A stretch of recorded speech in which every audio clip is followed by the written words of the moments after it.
Good morning. My name is Carlos Cornelius Silvestre, and now I'd like to talk about how predicting the risk of myocardial infection using classifications algorithms in machine learning. Well, we have a little concept with this thesis, and in the current research work, it is proposed to use machine learning tools and verify the risk of myocardial infection can be predicted with a classifications algorithm capable of being optimized. The algorithms applied to these studies are no exception, since many of them are algorithms known for their efficiency and precision and their ability to order data. Among them is the support vector machine, SVM algorithm, and the random forest.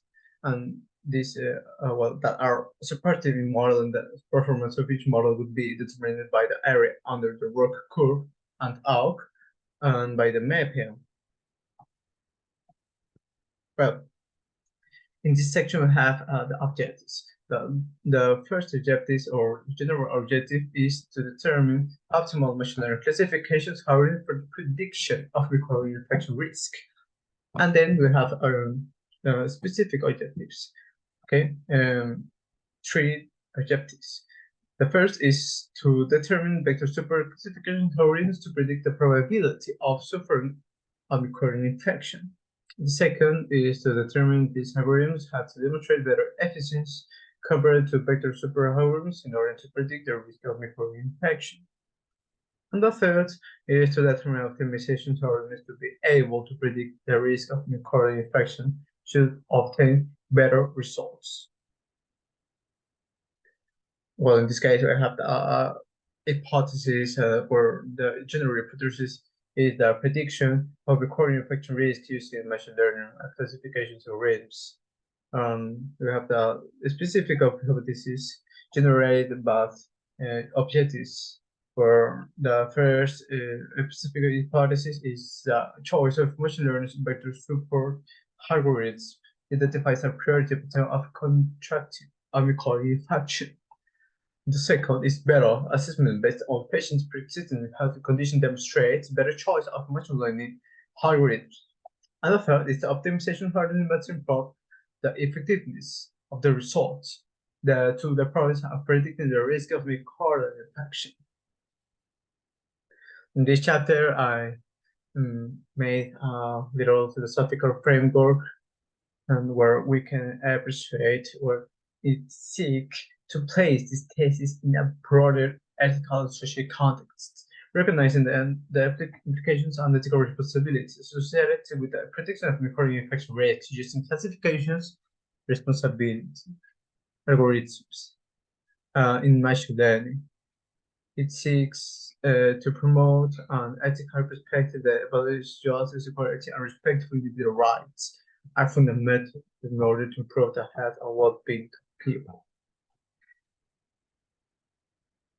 Well, in this chapter, I research this theoretical framework where the first variable we have the myocardial infection.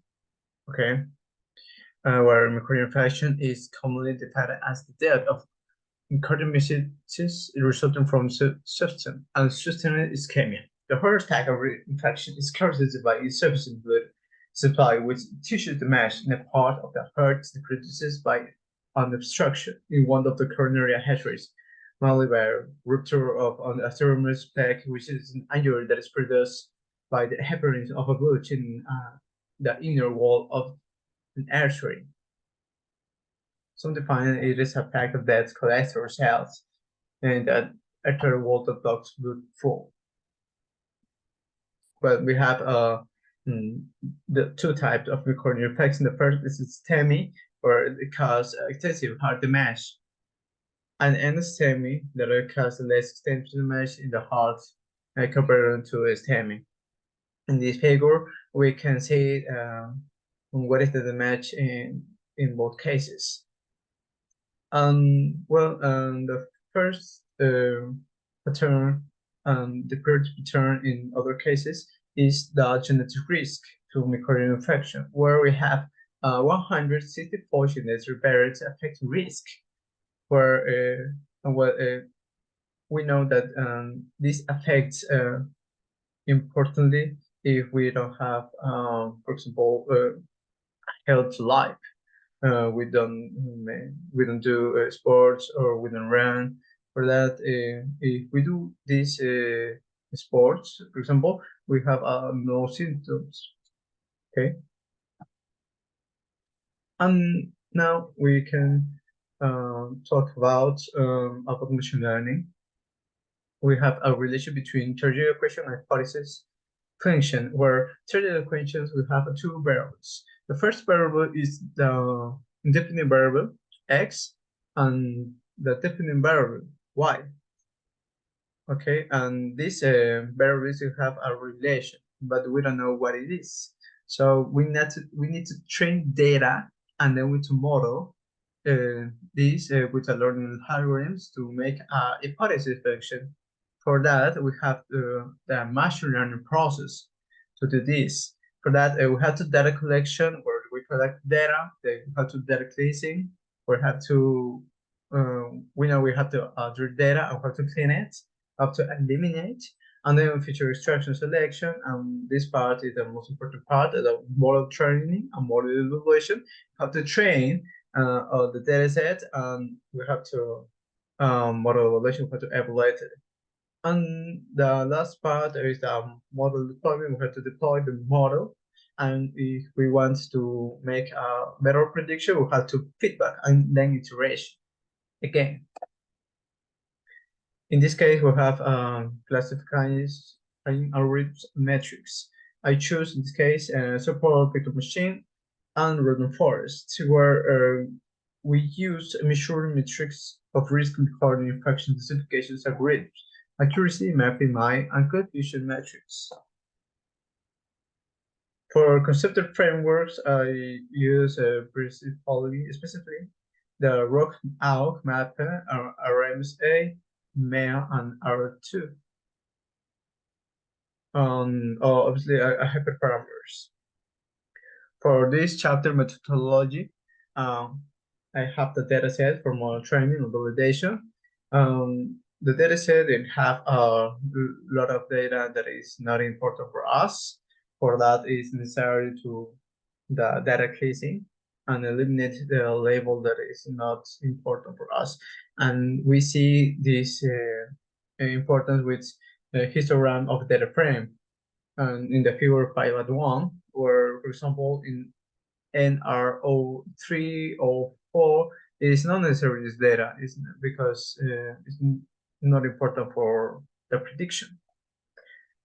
All these words I work with a good collaborative.